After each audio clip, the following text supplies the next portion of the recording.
Kyle, Bob and I have been communicating with Kyle on this, and part of the getting the dimensions of the tank, Kyle did not want to do any guesswork on it.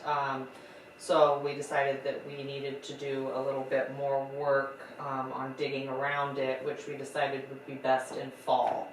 So I did get out an email to Kyle and Bob and asked that we all at least touch base on Zoom now that we're getting closer to fall and really get on the same page with it. So it's kind of was just on hold for fall because I know that we didn't want to disturb their parking lot or do anything during the peak season. So Right.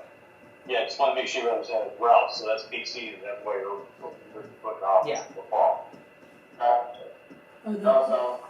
Do we not have any records as to the size of that tank and so forth? we do, except for that was the big problem, is that allegedly our records of the tank are not what KG&T says is the design of the actual tank.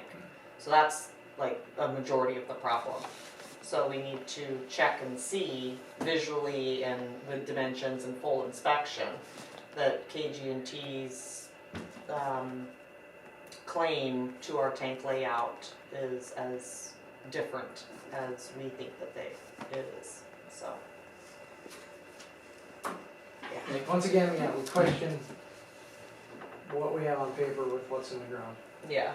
So we'll have to pump it and measure and get solid, true facts by our engineer for him to be able to create recommendations on a path forward. Do we have to get all three dimensions and the depth? Do we have to go down the depth? Well, just the entire, the capacity of it and. That's pretty easy to do. The depth is easy. Yeah. That's easier than the length and the width. Do you need the internal dimensions and the external dimensions, or one over the other?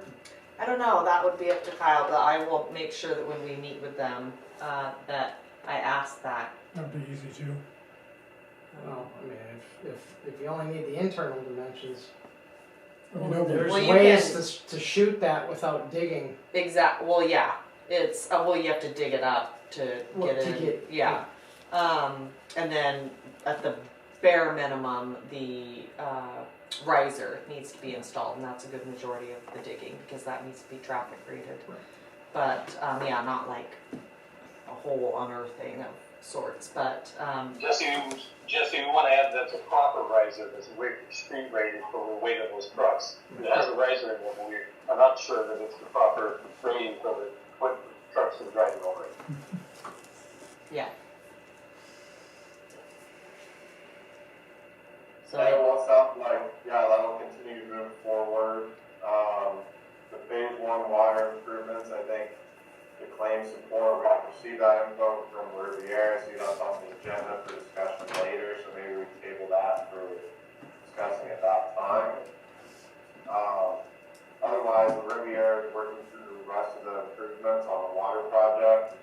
That includes Wall 8 generator startup, East Cape Horn Road, and then the booster station work. So we're meeting with them tomorrow to go over the sequencing and tie-in plan for the pressure connections on East Cape Horn and for the booster station.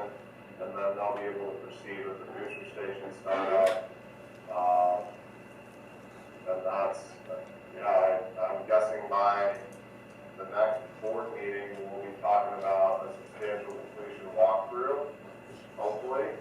Which is exciting, and I'll be looking towards final payment. We're pretty close on that. A few things to tidy up. We are meeting weekly now, just for a half hour until the project's closed out. Just things on schedule, things that come up, and talk about. Otherwise, I think that's about all that I have. Once that we get to substantial completion, I think we revisit this phase 2 water improvement. We got back up to good. Thank you, Ben. Thank you for the work.